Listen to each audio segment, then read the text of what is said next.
BS99 news కి స్వాగతం. బులెటిన్ల ముందుగా హెడ్లైన్స్ చూద్దాం. జోగినపల్లి లక్ష్మీ కేశవరావు స్కూల్ భవనాన్ని ప్రారంభిస్తున్న BRS వర్కింగ్ ప్రెసిడెంట్ కేటీఆర్.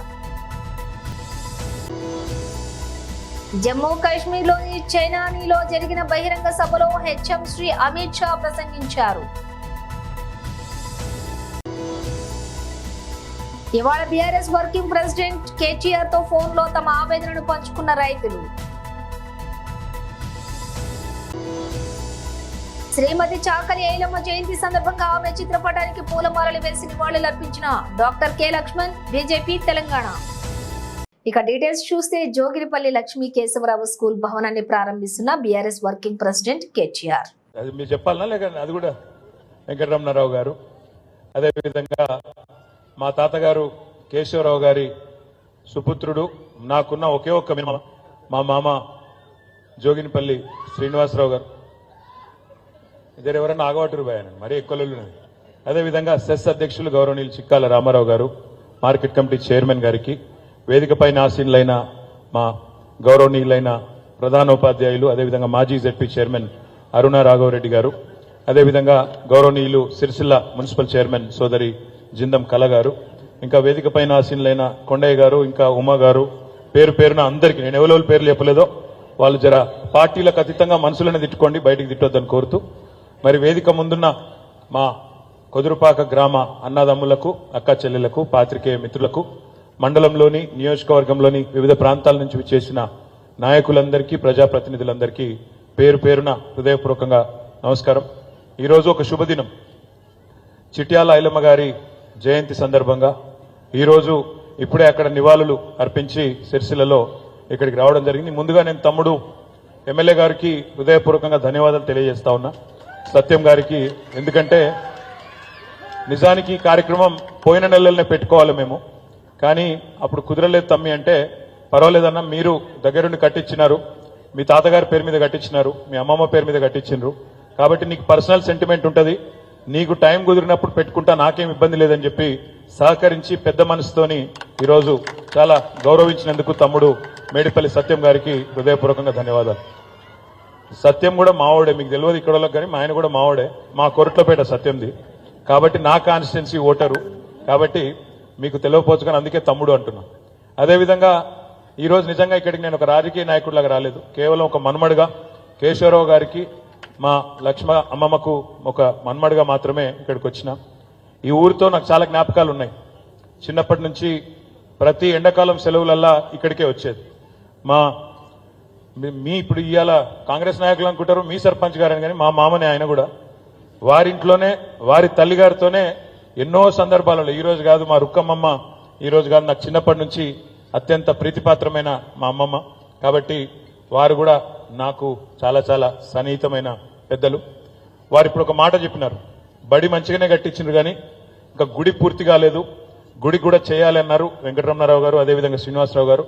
తప్పకుండా దాన్ని పూర్తి చేసి మళ్ళీ ఇదే పద్ధతిలో రాజకీయాలకు అతీతంగా అందరం కలిసి వచ్చి కొదురుపాక గ్రామానికి ఆ గుడిని కూడా అంకితం చేస్తామని చెప్పి కూడా తెలియజేస్తూ, మరి ఈరోజు నిజంగా చాలా సంతోషంగా ఎందుకుంది అంటే, నాకు ఆ వాగు దాటుతుంటే ఎన్నో జ్ఞాపకాలు గుర్తొస్తా ఉండే. ఒకప్పుడు నేను చిన్నగున్నప్పుడు ఎండాకాలం ఇంటికి వచ్చేటప్పుడు లేదా వర్షాకాలంలో వచ్చేటప్పుడు షాబాష్పల్లె వాగు పొంగితే మనం ఇటు రాకపోకలే బంద్ అయిపోయేది మొత్తం. సిరిసిల్లోలు కరీంనగర్ గోవుడు లేదు, యువతలకి దాటి వచ్చుడే లేదు, అట్లాంటి పరిస్థితి ఉండేది. మా రవీంద్రరావు గారికి బాగా తెలుసు. అయితే ఇప్పుడే మా ప్రవీణ్ అన్న కూడా, గూడూరు ప్రవీణ్ అన్న కూడా యాడ్ చేస్తా ఉన్నాడు. అయితే చిన్నప్పుడు గుర్తుంది ఏంటంటే, వాగు పెద్దగా పొంగనప్పుడు, తక్కువ ఉన్నప్పుడు మాత్రం ఆ ప్యాంటు పైకి మడత పెట్టి ఆయన తనకెళ్ళి నీళ్ళకెళ్ళి దాటుకుంటూ వస్తుంటే, లేదంటే ఏదైనా బండి ఉంటే ఆ బండి మీద కూర్చొని ఆయన దాటుకుంటూ వచ్చేవాళ్ళం. వచ్చిన తర్వాత కొదురుపాక స్టేజ్ మీదకి వచ్చినాక అప్పుడు ఇక్కడ రిక్షాలే ఉండేది, ఇప్పుడంటే ఆటోలు బాగా అయిపోయినాయి, కానీ అప్పుడు రిక్షాలే ఉండేది. ఆ రిక్షాలు ఎక్కి లోపల సుభాష్ దాకా పోయి ఆడ ఇంటికాడ దిగేది. ఇప్పుడే మా అనంతరాముల అంకుల్ కూడా కనబడ్డాడు, ఎక్కడున్నాడు, కరెక్ట్గా మా అమ్మమ్మ ఇంటి ఎదురుగానే అనంతరాముల సేటు వాళ్ళ ఇల్లు ఉంటుండే. ఇక అందులోకెళ్ళి బిస్కెట్ పూడలు తెచ్చుకున్నాడు. ఎడున్నాం, హలో అంకుల్, అరే నీ ఈడ కూడా గదిలో లేరా భయ్, ఇప్పుడు నువ్వే ఉన్నావు కదా, అందులో నువ్వే చెప్పి నీ అద్దనన్నా, ఈడ కూడా గదిలో రవి నీకు. అనంతరాముల అంకుల్ కానీ ఆ ఇంట్లో ఉండే పెద్దలు కానీ వాళ్ళతో కూడా చాలా చాలా సన్నిహితమైన సంబంధాలు ఉన్నాయి. కొదురుపాక గ్రామానికి నిజానికి తర్వాత మునిగిపోతుంది ఊరు మిడిమానేరులో పోతుందంటే అందరికంటే ఎక్కువ బాధపడ్డ వాళ్ళలో నేను కూడా ఉన్నా. ఎందుకు అంటే మా నాయనమ్మ ఊరేమో పైన అప్పర్ మానేరులో మునిగిపోయింది. నాయనమ్మ గారి ఊరు పైన ఈరోజు అప్పర్ మానేరు ఎక్కడైతున్నదో దానిలో పోసాన్పల్లి అనే ఊరు కామారెడ్డి తాలూకా కిందికి వస్తుంది. అది ఎప్పుడో 1940s లో మునిగిపోయింది. తర్వాత లోవర్ మానేరు కట్టినప్పుడు మా ఇంకొక అమ్మమ్మ ఊరు వచ్చనూరు అది పోయింది. మళ్ళా తర్వాత మిడ్ మానేరు కట్టేటప్పుడు మా అమ్మమ్మ ఊరు కొదురుపాక. జమ్మూ కాశ్మీర్ లోని చెనానిలో జరిగిన బహిరంగ సభలో హెచ్ఎం శ్రీ అమిత్ షా ప్రసంగించారు. तो भारत की संसद दे सकती है और वहां मोदी जी का राज है, मोदी जी का। भाइयों बहनों, जम्मू कश्मीर को स्टेटहुड जरूर मिलेगा, मगर देंगे तो नरेंद्र मोदी देंगे, नरेंद्र मोदी। भाइयों बहनों, मैं आज यहां पर कहने आया हूं, 70-75 साल तक ये 3 परिवारों ने शासन किया। आप मुझे बताओ चनैनी वालों,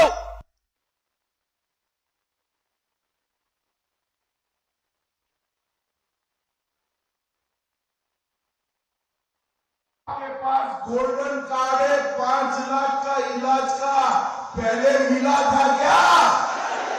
अब मैं कहता हूं गोल्डन कार्ड है, 5 लाख तक का इलाज मुफ्त है। फिर से कमल फूल की सरकार डालो, 5 की जगह 10 लाख का इलाज मुफ्त। हर घर में शौचालय, हर गरीब के घर में 5 किलो अनाज, और किसान को मोदी जी 6,000 रुपया हर महीना देते हैं, 6,000 रुपया। और मैं कहकर जाता हूं जम्मू कश्मीर के किसानों को कि अब कमल फूल की सरकार बनाओ, 6,000 आता है, इसकी जगह अब 10,000 रुपया आएगा, 10,000। भाइयों बहनों, 35-40 साल तक इन्होंने जम्मू कश्मीर को आतंक के साए में रखा। अपने घाटी में सिनेमा हॉल बंद, मोहर्रम नहीं होता था। फारूक अब्दुल्ला साहब, आप जवाब दीजिए, हमारे 40,000 लोग मारे गए, उस वक्त आप कहां थे? आप यहां के मुख्यमंत्री थे। आपके समय में आतंकवाद बढ़ा, फला, पनपा, और जब आतंकवाद बढ़ा, जम्मू कश्मीर को छोड़कर आप यहां से श्रीनगर को छोड़कर, जम्मू कश्मीर को छोड़कर लंदन में छुट्टियां मना रहे थे। साहब, आप लंदन में छुट्टियां, अब आप कुछ भी करो, हम आतंकवाद को वापिस नहीं लाने। कल उमर अब्दुल्ला जी और राहुल बाबा कहते थे हम कश्मीर में लोकतंत्र लाएंगे। अरे किस मुंह से आप? 70 साल तक कश्मीर के लोकतंत्र को ये 3 परिवारों ने बांध कर रखा। अब्दुल्ला परिवार, गांधी परिवार और मुफ्ती परिवार। मुझे बताओ भाइयों बहनों, अब आपके यहां पंच सरपंच भी है, ब्लॉक के चुनाव भी हुए, जिले के चुनाव भी हुए, पहले होते थे क्या? जोर से बोलो, होते थे? मोदी जी ने 40,000 जनप्रतिनिधियों को लोकतंत्र का फायदा पहुंचाने का काम हमारे नेता नरेंद्र मोदी, ये 3 परिवारों ने अपने चट्टे बट्टे को टिकटें देकर सिर्फ 87 विधायक बनाए। हमने 30,000 से ज्यादा पंच, सरपंच, तहसील पंचायत, जिला पंचायत बनाई, और इन्होंने जो भ्रष्टाचार की गंगा बनाई थी, उसको नीचे రుణమాఫీ కాలేదని మొన్న ప్రజాభవన్ ను ముట్టడించిన వికారాబాద్ జిల్లా రైతులను అరెస్ట్ చేసిన రేవంత్ సర్కార్ ఇవాళ బీఆర్ఎస్ వర్కింగ్ ప్రెసిడెంట్ కేటీఆర్ గారితో ఫోన్ లో తమ ఆవేదనను పంచుకున్న రైతులు కాంగ్రెస్ ప్రభుత్వం రుణమాఫీ చేసేదాకా మీ తరపున మేము కొట్లాడుతూనే ఉంటామని భరోసా ఇచ్చిన కేటీఆర్. చాలా బాధపడుతున్నాం. మిషన్ భగీరథ నీళ్ళు వస్తలేవట, లైట్ సరిగా వస్తలేదట, ఒకరొకరు ఇట్లా బాధ 10 సార్లు గంటల కరెంట్ గంటకు 10 సార్లు. ఒక్క నిమిషం మాట్లాడండి. మల్లారెడ్డి అని ఒక పెద్ద మనిషి మాట్లాడుతున్నారు. నీ పిల్లలకు నీకు శుభ వందనం. నీకు దయచేసి నీకు క్షణార్థి చేస్తాం మేము రైతులమంతా. కొంచెం మీరు మంచిగా శ్రద్ధ తీసుకోండి. మీ అంటే ఈ రైతులంతా ఉంటారు. మీరు 10 పైసలు కావాలి మళ్ళీ ఎన్ని నిమిషాలు అయినా సరే ఏం బాధపడకండి. మీరు మీ అంటే ఏపుకే కట్టుకుంటాం. మేము నిన్ను కట్టుకొని మేము తిరుగుతాం. మా బాధ ఒకసారి మీరు అర్థం చేసుకోండి. ఇప్పుడు నేను 64 సంవత్సరాలు నాకు హార్ట్ ఆపరేషన్ కూడా అయింది. నా కొడుకు 1,70,000 ఉన్నాయి. నా భార్య పేరు మీద 1,70,000 3,50,000 ఉన్నాయి. నా రుణమాఫీ అయితే నాకు వేయాలి కదా సార్. ఎట్లా దయచేసి ఇంతమంది జనంత మంది లేదు సార్. ఇక్కడ చాలా మంది ఉన్నాం. 300 మంది 400 మంది ఉన్నాం సార్. ఇక్కడ మేడం వచ్చింది. ఇక్కడ నమస్కారం సార్. బాగున్నా, మీరు బాగున్నారా సార్?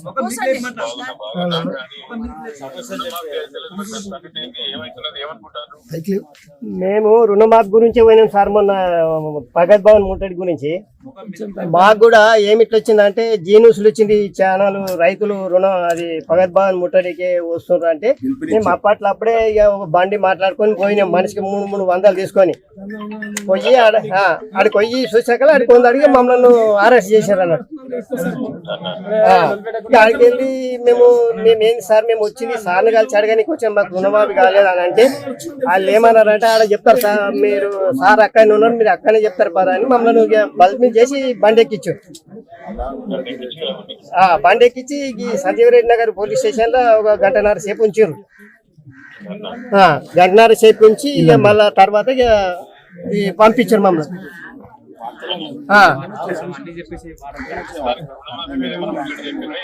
ఇక రుణమాఫీ గురించి మాకేం చెప్పలేరు. ఇప్పుడు నాతోనే మా ముగ్గురం ఉన్నాం. నా కొడుకు 20,000 ఉన్నది, నా భార్యకు 25,000 ఉన్నది, నాకు 1,20,000 ఉన్నది.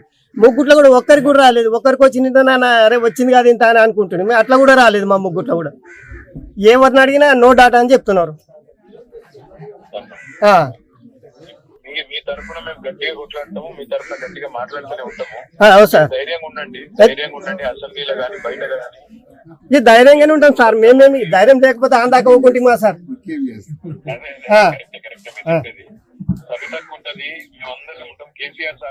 సరే సార్, మీ తోటి ఉంటాం మేము కూడా మరి. సార్ శ్రీమతి చాకలి ఐలమ్మ జయంతి సందర్భంగా ఆమె చిత్రపటానికి పూలమాలలు వేసి నివాళులర్పించిన doctor K Lakshman BJP Telangana. జమీందారులు, దొరలు, దేశ్ముఖ్లతో సహా నిజాం నిరంకుశాన్ని, రజాకార్ల ఆకృత్యాలకు ఎదురొడ్డి నిలబడి పోరాడిన ధీర వనిత చాకలి ఐలమ్మ. ఈ భూమి నాది, ఈ బట్ట నాది, పండించిన ధాన్యం నాదంటూ పన్ను వ్యతిరేకంగా తొలిసారి గొంతెత్తిన తొలి మహిళ చాకలి ఐలమ్మ. బలహీన వర్గాల గొంతుకగా నిలిచి వారిలో పోరాట పటిమను నింపి నిజామును తరిమి కొట్టడంలో కీలక పాత్ర పోషించిన ఐలమ్మకు నివాళులు.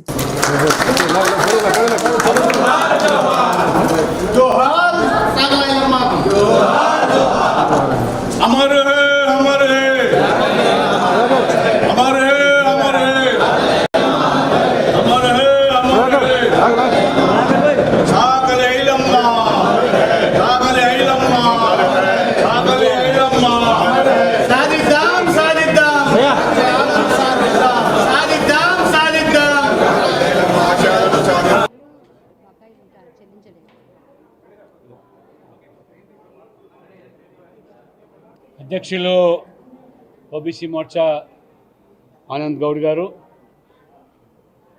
మాజీ మంత్రివర్యులు శ్రీ కృష్ణ యాదవ్ గారు, ఈశ్వరప్ప గారు,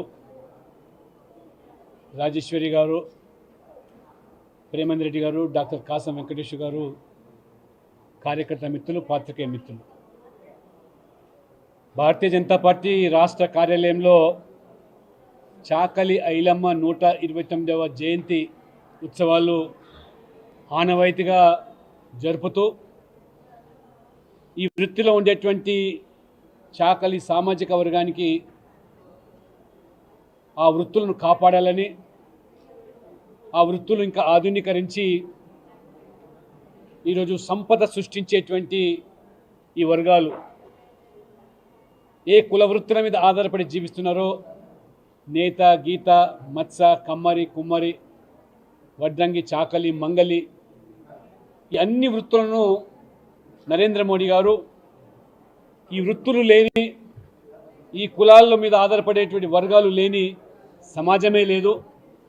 ఏ శుభకార్యాలైనా లేదైనా చివరికి చావుకైనా మరి దేవుడి కార్యక్రమాలకైనా ఈ వృత్తుల మీద ఆధారపడి ఏ శ్రమ జీవులుగా ఇవాళ కొనసాగుతున్నారో వారి జీవితాల్లో వెలుగు నింపేదానికి ప్రధానమంత్రి విశ్వకర్మ ఓ పథకాన్ని ప్రవేశపెడితే 20 లక్షల మంది దేశవ్యాప్తంగా ఈరోజు వారికి శిక్షణ కల్పించి స్టైఫండ్ ఇచ్చి 15,000 ఆధునికరమైనటువంటి పనిముట్లు వారికి పంపిణీ చేసి మళ్ళీ 1,00,000 రూపాయలు మొదటి విడతగా నామమాత్రం వడ్డీతో లోన్లు ఇచ్చి ఆ వృత్తిలో తయారు చేసేటువంటి పరికరాలను మార్కెటింగ్ వ్యవస్థ కూడా కేంద్ర ప్రభుత్వమే, నరేంద్ర మోడీ ప్రభుత్వమే వివిధ శాఖల ద్వారా ఇవాళ చేపట్టడం.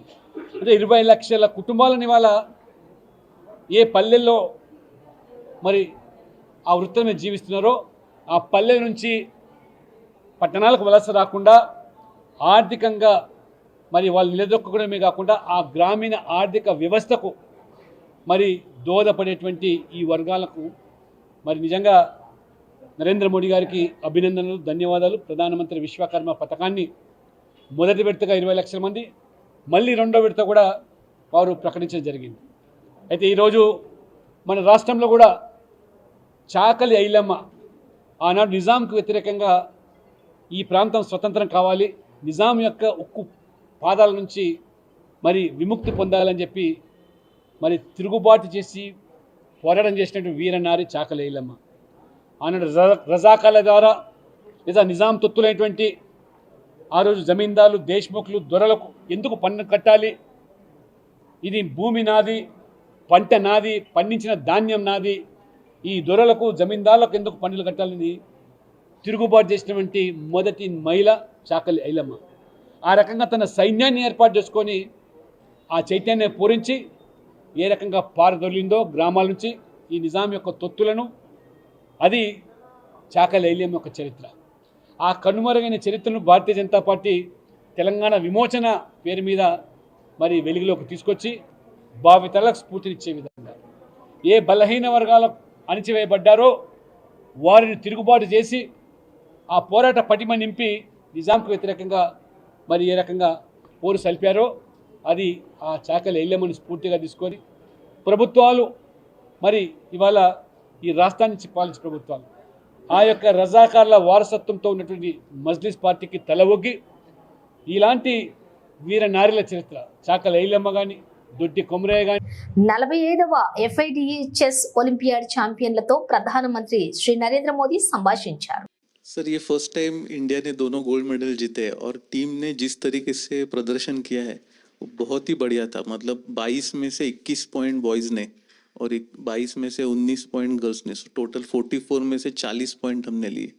इतना बढ़िया प्रदर्शन आज तक पहले कभी नहीं हुआ. कभी नहीं. वहां पर क्या माहौल था? पहली बार हम जीते, सब लोग हमारे लिए भी खुश हो गए बहुत, क्योंकि हमने इतना खुशी मनाया. तो सबने एक्चुअली हर अपोनेंट्स ने भी आके हमें बधाई दी और हमारे लिए एक्चुअली खुश हो गए, even our opponents also. Sir, हमने देखा है कि लास्ट कुछ सालों में बहुत सारे जो स्पेक्टेटर्स है वो बहुत रूट कर रहे थे कि दूर दूर से वहाँ पे सिर्फ देखने आए थे ये मैच को, जो पहले मेरे हिसाब से इतना नहीं होता था. तो आई थिंक चेस की भी काफ़ी पॉपुलैरिटी बढ़ गई. तो हमें देख के बहुत अच्छा लगा कि रूट कर रहे हैं. थोड़ा प्रेशर भी होता था बट इतना हमें सपोर्ट कर रहे, वो एक अच्छा फीलिंग था. और जब हम जीते तब इंडिया ऐसे सब रूट कर रहे थे. इस बार 180 कंट्रीज पार्टिसिपेट करी थी, बल्कि जब चेन्नई में ओलंपियाड हुआ था हम बोथ इंडिया टीम हम ब्रॉन्ज जीते थे. वुमेन टीम का लास्ट मैच यूएसए से हुआ था, जो हम हार गए थे और हमारे हाथ से गोल चला गया था उस टाइम। तो हम फिर से उनके साथ इस बार खेले। फिर इस बार हम बहुत ज़्यादा मोटिवेटेड थे कि इस बार इंडिया को गोल लाना ही है, इसको हराना है, इनको हराना ही है। वो मैच फाइनली बहुत क्लोज था और ड्रॉ में फिनिश हुआ, but we went on to win the gold sir. पर हम इस बारी अपनी कंट्री के लिए जीत कर ही वापस आने वाले थे, और कोई सेकंड वे नहीं था। नहीं, ये मिजाज होता है तभी तो विजय मिलता है। लेकिन जब इतने नंबर आ गए, 22 में से 21 और 22 में से 19, तो बाकी खिलाड़ियों का या बाकी लोग जो इस खेल को ऑर्गेनाइज करते हैं, उनका क्या रिएक्शन था? Sir, I think Gukesh wants to answer that, but I just want to say one thing कि उसमें हमने इतनी कन्विंसिंगली जीता, स्पेशली ओपन टीम में ऐसे लग रहा था कि कोई पास भी नहीं आ सकता है। और हमारी वुमेन टीम में हम पहले 7 मैचेस जीतते गए, फिर थोड़ा छोटा सा सेटबैक आया, हमने रेजिलियंस दिखाई, हम वापस आए। पर हमारी ओपन टीम ने तो सर, मतलब मैं क्या ही बताऊं, I think Gukesh being on board 1 was better to answer that, पर वो भाग के ले गए। Yeah, this experience was really a great team effort. Every single one of us was in like excellent form, and we were all super motivated because in the 2022 Olympiad we were very close to winning the gold medal, but then there was one game which I had played and I could have won, which would have guaranteed gold medal. I unfortunately lost that game, and it was heartbreaking for everyone. So this time we were all super motivated. Shri Rahul Gandhi హర్యానాలోని అసంద్లో ప్రజలను ఉద్దేశించి ప్రసంగించారు. కాంగ్రెస్ అగ్రనేత రాహుల్ గాంధీ గురువారం Haryana assembly ఎన్నికల ప్రచారానికి సిద్ధమయ్యారు. అసంద్ మరియు బర్వాలా నియోజకవర్గాల్లో ర్యాలీలను ఉద్దేశించి ప్రసంగించారు. ఇక్కడ పార్టీ ఐక్యతను ప్రదర్శిస్తుందని భావిస్తున్నారు. ఎందుకంటే పోరాడుతున్న నాయకుల మధ్య కేంద్ర నాయకత్వం గందరగోళ సంధిని నిర్వహించింది. ప్రచారానికి దూరంగా ఉన్న కుమారి సెల్జా తన అంతర్గత పార్టీ మిత్రుడు రణదీప్ సుర్జేవాలా మరియు హర్యానా మాజీ ముఖ్యమంత్రి మరియు కాంగ్రెస్ సీనియర్ నాయకుడు భూపిందర్ హుడాతో కలిసి రాహుల్ ర్యాలీలో చేరనున్నారు. ఫ్యాక్షన్ పోరు క్యాడర్ పై ప్రభావం చూపుతుందని పోల్ మేనేజర్లు సూచిస్తున్నారు. మరియు ఎన్నికల ప్రచారం देव के साथ चिल्लाओ, 24 घंटा चिल्लाओ, हमें कोई फर्क नहीं पड़ता, मर जाओ। ऐसा हरियाणा हमें नहीं चाहिए। हमें हरियाणा ऐसा चाहिए जहां बच्चे ना रोएं, जहां पिता अपने बच्चे के गले लग सके, जहां मां ना रोए। ऐसा हरियाणा हमें चाहिए, और ऐसा हरियाणा कांग्रेस पार्टी आपको देने जा रही है। अब आप मुझसे पूछोगे ठीक है, आपने कह दिया, बताओ कैसे। मैं आपको शुरुआत की बात कर रहा हूं। पहला कदम महिला शक्ति, 2000 रुपए हर महीने महिलाओं को और 500 रुपए का गैस सिलेंडर। दूसरा कदम, जो 2 लाख वैकेंसीज सरकार में आज खाली पड़ी हैं युवाओं के लिए, हम वो भर के आपको दे देंगे। किसान को एमएसपी गारंटी करके हरियाणा की सरकार देगी, और जो आपका बीमा का पैसा है वो आपको एकदम मिलेगा। जैसे ही नुकसान होगा उसके एकदम बाद आपको बीमा का पैसा मिलेगा। गरीबों के लिए घर, 100 गज के प्लॉट और 3.5 लाख रुपए 2 बेडरूम के घर के लिए, और 300 यूनिट फ्री में बिजली। मगर ये लड़ाई सिर्फ हरियाणा की नहीं है, मैं आपको बताऊं, ये लड़ाई हिंदुस्तान की लड़ाई है, और ये लड़ाई कॉन्स्टिट्यूशन को बचाने की लड़ाई है। मैंने इसके बारे में बहुत सोचा है, ये हो क्या रहा है, ये बीजेपी के लोग कर क्या रहे हैं। ये कॉन्स्टिट्यूशन पर आक्रमण कर रहे हैं। जो हिंदुस्तान के गरीब लोग हैं, कमजोर वर्ग के लोग हैं, कॉन्स्टिट्यूशन उनकी रक्षा करता है, और बीजेपी कॉन्स्टिट्यूशन को मिटाने की कोशिश कर रहे हैं। वो कह नहीं सकते, ऐसे स्टेज पे आकर वो कह नहीं सकते कि हम कॉन्स्टिट्यूशन को मिटा देंगे। मगर वो करते हैं। सारी की सारी संस्थाओं को आरएसएस के लोगों के हवाले कर दी है। पूरा कंट्रोल नागपुर का है। उसमें हिंदुस्तान के 90% लोगों के लिए कोई जगह नहीं है। आप देख लीजिए, आप लिस्ट निकालिए, जिन जिन लोगों को आरएसएस ने हिंदुस्तान की संस्थाओं में डाला है, लिस्ट निकालिए। चाहते हो मैं दे दूंगा आपको। తిరుమల లడ్డూ ప్రసాదం తయారీలో ఉపయోగించిన నెయ్యిలో జంతువుల కొవ్వు కలిసిందనే విషయం కలకలం రేపిన సంగతి తెలిసిందే. ఈ విషయంలో హిందూ సంఘాలు, ధార్మిక సంస్థలు ఆగ్రహం వ్యక్తం చేస్తున్నాయి. ఓవైపు తిరుమల లడ్డూపై ఆగ్రహావేశాలు వ్యక్తమవుతున్న వేళ విజయవాడలోని దుర్గమ్మ లడ్డూ తయారీలో కూడా లోపాలు ఉన్నట్టు బయటపడ్డాయి. దుర్గమ్మ లడ్డూ ప్రసాదంలో వినియోగించే జీడిపప్పు ప్యాకెట్లపై లేబుల్స్ లేవని తనిఖీల్లో వెల్లడైంది. లడ్డూ ప్రసాదం నాణ్యతపై భక్తులు అనుమానాలు వ్యక్తం చేయడంతో ఫుడ్ సేఫ్టీ అధికారులు తనిఖీలు చేపట్టారు. ఈ తనిఖీల్లో అవకతవకలు బయటపడ్డాయి. కాంట్రాక్టర్లు నాసీ రకం సరుకు సరఫరా చేస్తున్నట్టు తనిఖీల్లో తేలింది. నాణ్యత లేని 1100 కిలోల కిస్మిస్, 700 కిలోల జీడిపప్పును అధికారులు తిప్పి పంపించారు. ఇంకోవైపు లడ్డూ తయారీలో ఉపయోగించే ఆవు నెయ్యి, బెల్లం, శనగపప్పు నమూనాలను కూడా పరీక్షించేందుకు హైదరాబాద్ కు పంపించారు. అత్తాపూర్ మూసీబెడ్ లో రెవెన్యూ అధికారుల సర్వే. రంగారెడ్డి జిల్లా కలెక్టర్ ఆదేశాల మేరకు రాజేంద్రనగర్ ఆర్డీఓ వెంకటరెడ్డి అత్తాపూర్ ఆటోనగర్ ప్రాంతంలో సర్వే నిర్వహిస్తున్నారు. సర్వే అనంతరం మూసీ పరివాహక ప్రాంతంలో నిర్మించిన భవనాలకు మార్కు చేస్తున్న సిబ్బంది. ఎలాంటి అవాంఛనీయ సంఘటనలు జరగకుండా పోలీస్ బందోబస్తు నడుమ సర్వే.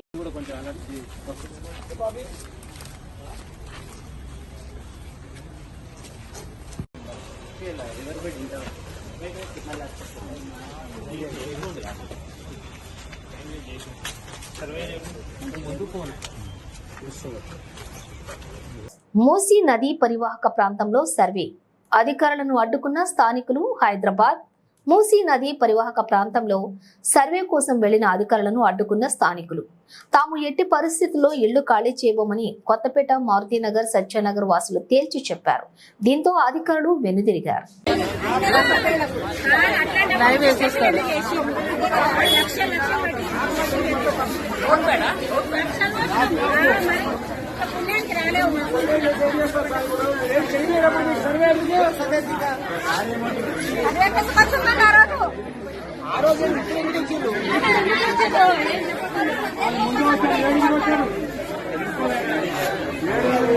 టీడీపీ నేత మాజీ ఎమ్మెల్యే వంగవీటి రాధాకృష్ణ స్వల్ప గుండెపోటుకు గురయ్యారు.